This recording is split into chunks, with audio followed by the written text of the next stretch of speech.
నమస్తే. ఎన్నో ఆధ్యాత్మిక విషయాలు, అలాగే రాశి ఫలితాలు, లైఫ్‌కి సంబంధించిన ఎన్నో విషయాలు, ఇలా ప్రతి టాపిక్ గురించి మనకి నిరంతరం చెప్తూనే ఉంటారు. చాలా మంచి విషయాలు మాట్లాడుతూ ఉంటారు. డాక్టర్ ఆర్‌బి సుధ గారు, ప్రముఖ ఆస్ట్రాలజిస్ట్, లైఫ్ కోచ్.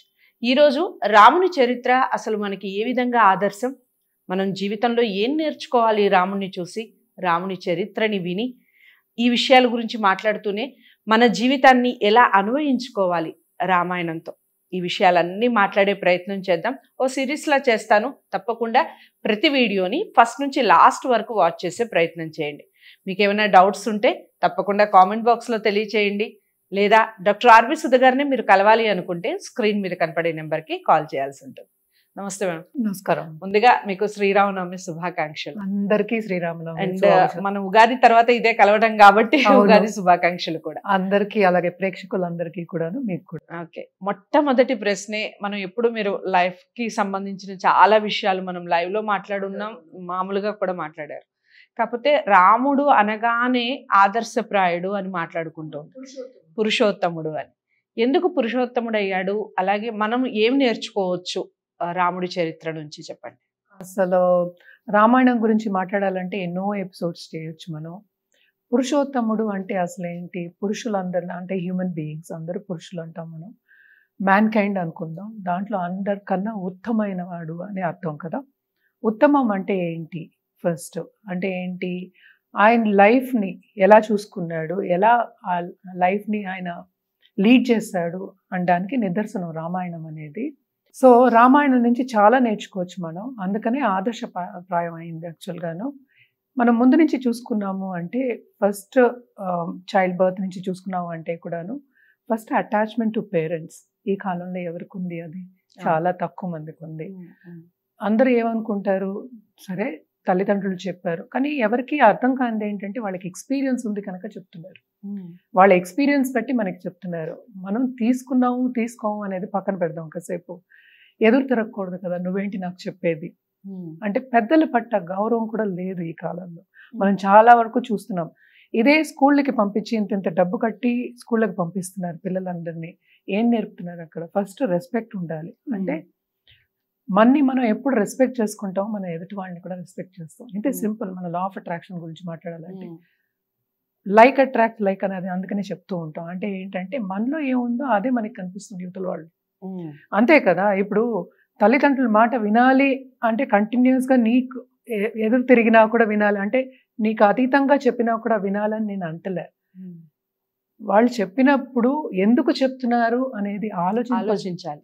ఫస్ట్ ఆలోచిస్తే ఎందుకు చెప్తున్నారు అనేది అర్థమవుతుంది. అది ఫస్ట్. ఇంకోటి ఏంటంటే రిలేషన్షిప్ని మెయింటైన్ చేస్తారు. అంతకన్నా ఏం కావాలి? Through out his life relationship maintain చేశారు రాములు వారు. మనం చూసాము అంటే జనరల్గా మాట్లాడుకోవాలి అంటే బ్రదర్స్తో ఎలా ఉండాలి, మన కింద ఇప్పుడు హనుమంతుడు కానీ, లేకపోతే వాళ్ళ సుగ్రీవుడు కానీ, లేకపోతే వానర సైన్యం కానీ, వాళ్ళతో ఎలా ఉండాలి ఒక కమాండర్ కింద. సో ఒక్కొక్క రోల్ మనం చూసామంటే త్రూ అవుట్ హిస్ లైఫ్ అన్ని రోల్స్ ఆయన పర్ఫెక్ట్గా చేశాడు. అందుకనే ఆయన పురుషోత్తముడు అయ్యాడు. అంటే అందరిలోకి ఉత్తముడు, అంటే మ్యాన్ కైండ్లోనే అందరికన్నా ఉత్తముడు అని. అలాగే మనం చూసాము అంటే మాట, ఇచ్చిన మాట, ఒకే బాణం ఒకే మాట అని అంటూ ఉంటాం రాముల వారికి. సో ఇవి రెండు ఆయన త్రూ అవుట్ హిస్ లైఫ్ పాటించాడు. ఆయన చెప్పింది ఆయన చేశాడు. అంటే ఏంటి? ఫస్ట్ మన లా ఆఫ్ అట్రాక్షన్ గురించి మాట్లాడుకోవాలంటే సెల్ఫ్ అనేది ఆయనకి తెలుసు. తనకి ఏం కావాలి అనేది తనకు తెలుసు. ఎవరేమన్నా అదే చేశాడు ఆయన. సో అందుకనే ఆదర్శప్రాయం అయ్యాడు ఆయన. అలాగే ఏంటంటే మనకి మ్యారిటల్ లైఫ్లో కూడా ఎలా ఉండాలి అనేది ఆయన కథ చూసి, అంటే కథ రామాయణం చదివి మనం తెలుసుకోవచ్చు. అండ్ ఆల్సో ఏంటంటే ఒక కష్టం వచ్చిందంటే వైఫ్కి, అంటే ఎవరో తీసుకెళ్లారు, మనకి స్టోరీ మొత్తం తెలుసు. అంటే తీసుకెళ్లారు అంటే అనుమానించడం అనేది, అందరూ అనుమానించారు కానీ ఆయన అనుమానించలేదు. అందరి కోసం అది అగ్ని ప్రవేశం చేయమన్నారు కానీ ఆయన అనుమానించలేదు. అంటే కరెక్ట్గా ఆయన ఎలాగా హస్బెండ్ అండ్ వైఫ్ ఎలా ఉండాలో అలాగా ఆదర్శప్రాయంగా వాళ్ళు కుటుంబంని చేసుకుంటూ వచ్చారు. అదే ఒక మాట, ప్రజల్లో ఎవరో ఒక మాట అన్నారని సీతను కూడా వదిలేశారు. అంటే ఏంటి? ఒక రిలేషన్షిప్ని కూడా ఒక మాట మీద, ఆయన మాట మీద అనుకుందాం. ఆయన ఇలాగా పాలించాలి అనుకున్నాడు ఆయన. పాలించినప్పుడు ఒక మాట యువతల వాళ్ళు అన్నారని చెప్పి అంత బంధం అయినా కూడా ఆయన వదులుకున్నాడు. ఎంత కష్టమైన ఒక పని అది అసలు. ఆయన మళ్ళా ఇంకో వివాహం చేసుకోలేదు. సో ఇవన్నీ ఆదర్శప్రాయమే కదా. మరి ఫస్ట్ తల్లిదండ్రులు చెప్పిన మాట వినడం, అదే ఒక మాటకి కట్టుపడడం అనేది చాలా ఇంపార్టెంట్. ఇప్పుడు చాలా మంది మనం చూస్తాం, ఒక మాట మాట్లాడతారు, వెనకాతలు ఇంకోటి చేస్తూ ఉంటారు. అంటే ఏంటి, you are not true to yourself. నువ్వు చెప్పింది నువ్వు చెయ్యి, అప్పుడు ఆదర్శప్రాయం అవుతుంది. అంటే ఎవరికైనా ఒక లీడర్షిప్, అంటే లీడర్షిప్ క్వాలిటీస్ ఉన్న ఒక రాముల వారికి అన్నీ ఉన్నాయి అన్నమాట. ఇప్పుడు మనం చూసామంటే అన్నీ, అంటే కలియుగంలో మనం ఏమంటాం, అన్నీ వచ్చేస్తాయి. ఒకళ్ళనొకళ్ళు, అంటే ఒకళ్ళ మాట ఒకళ్ళు పడదు. ఇప్పుడు బ్రదర్కి పడదు, హస్బెండ్ అండ్ వైఫ్కి పడదు, తల్లిదండ్రులు ఇప్పుడు చూస్తున్నాం కదా మనం, తల్లిదండ్రులని ఎక్కడ ఓల్డ్ ఏజ్ హోమ్లో వదిలేద్దాము, ఇలాంటివన్నీ వచ్చినప్పుడు రామాయణం చదివినప్పుడు ఎన్నో నేర్చుకోవచ్చు. ఎన్నో నీతి కథలు ఉన్నాయి కదా అందులో. ఇప్పుడు ఒకళ్ళని ఆకట్టుకోవాలి. ఇప్పుడు హనుమంతుడు అంత భక్తుడు ఎందుకు అయ్యాడు రాముల వారికి? ఒకళ్ళని ఆకట్టుకోవడం అనేది ఇట్స్ నాట్ ఈజీ. అంత భక్తి రావాలి వాళ్ళకి. అలాగే అందరూ కూడాను ఆశీర్వదించారు కానీ ఎవరు దూషించలేదు రాముల వారిని. ఆయన లైఫ్ ఆయన లీడ్ చేస్తారు. లీడ్ చేసినా కూడా అందరినీ అనుకుని లీడ్ చేస్తారు, అందరినీ కలుపుకొని లీడ్ చేస్తారు. అది మోస్ట్ ఇంపార్టెంట్ కదా. అది ఉంటే కనుక మనకి లైఫ్ ఎలా లీడ్ చేయాలి, ఎలా హ్యాపీగా ఉండాలి, మనం ఉన్న దాంట్లోనే ఎలా హ్యాపీగా ఉండాలి అనేది తెలుస్తుంది. ఎందుకని ఇది చెప్తున్నానంటే, ఇప్పుడు 14 ఏళ్ళు చేయాలి, వనవాసం చేయాలి అంటే ఏమి అనుకోకుండా ఎవరిని నేను ఎందుకు చేయాలి అని అడిగి ఉంటే, నా తల్లి చెప్పలేదు, సవితల్లి చెప్పింది, నేను ఎందుకు చేయాలి అంటే అది తండ్రి ఇచ్చిన మాటకు కూడా ఆయన కట్టుబడి ఉండడం అనేది వెరీ ఇంపార్టెంట్. అది అంటే ఒక మాట అనకుండా శాంతంగా మళ్ళీ వెళ్ళి లోక కళ్యాణం కోసం ఇవన్నీ చేశారు కనుక తప్పక ఆదర్శప్రాయం.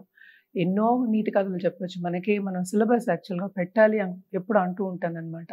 సనాతన ధర్మం గురించి కూడా మనం పెట్టాము అంటే పిల్లలు చాలా నేర్చుకుంటారు. నీతి కథల మూలానే మనకి తెలుగు అనేది ఒక సబ్జెక్ట్ ఉన్నప్పుడు నీతి కథలే చెప్పేవాళ్ళు. పంచతంత్రం కానీ ఇంకోటి కానీ నీతి కథలు చెప్పారు. దాంట్లోంచి మనం నేర్చుకుంటాం యాక్చువల్గాను. ఇప్పుడు కూర్చుని ఆడుకుంటూ ఉంటే ఎట్లా నేర్చుకుంటాం అంటే కంప్యూటర్ గేమ్స్ ఆడుకుంటుంటే. సో ఇలాంటి కథలన్నీ వింటూ ఉన్నప్పుడు, ఎస్పెషలీ రామాయణం వింటున్నప్పుడు తప్పక పిల్లలకి చాలా ఇంకా మంచి నీతులు అంటే ఏంటంటే ఎలా ఉండాలి, మనుషులతో ఎలా ఉండాలి, తల్లిదండ్రులతో ఎలా ఉండాలి, ఎలాగా సంసారం అంటే మ్యారిటల్ లైఫ్లో కూడా ఎలా ఉండాలి, ఎలాగ మనం సపోర్ట్ చేయాలి అనేది కూడా తెలియడం అనేది జరుగుతుంది. అలాగే ఏంటంటే మాటకి కట్టుబడటం అనేది, ఒక మాట మనం చెప్పినప్పుడు ఆ మాట నిలబెట్టుకోవాలి అనేది వెరీ ఇంపార్టెంట్. ఇది మాత్రం వెరీ ఇంపార్టెంట్. ఏంటంటే యూతుల వాళ్ళకి తెలియడం కూడా వెరీ వెరీ ఇంపార్టెంట్ అన్నమాట. రాముని చరిత్ర మనం ఏ విధంగా ఆదర్శప్రాయంగా ఉండాలి, అలాగే రాముడు అన్ని రకాలుగా సుగుణవంతుడు.